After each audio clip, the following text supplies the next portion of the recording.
ज़िले काउंसिल नौशेरो फिरोज इजलास चेयरमैन सोहेल अख्तर अब्बासी जी सदारत हेठ थियो। इजलास में ज़िले काउंसिल के मेंबर कादिर बख्श पली जे ठहराव पेश कयो त तरक्याती कमनि ते पाबंदी आहे, जंहिं सबब तरक्याती कम नथा थी सघनि।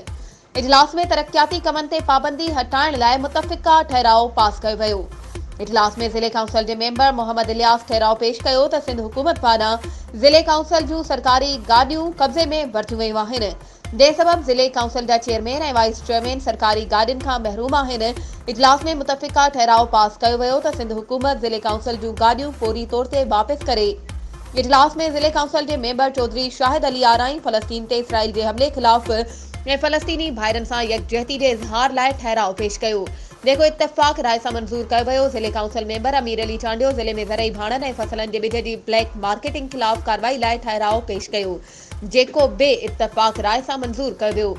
इजलास में मुजीबुर रहमान तुन्यो ज़िले में अमन अमान की ख़राब सूरत हाल ते ठहराव पेश कयो। चेयरमैन ज़िले काउंसिल इजलास में शिरकत कंदड़ समूरनि मेंबरनि खे चयो त 20 लख रुपयनि जे तरक्याती स्कीमनि लाइ प्रपोज़ल तयार कनि त जीअं पाबंदी ख़त्म थियण खां पोइ कम थी सघे।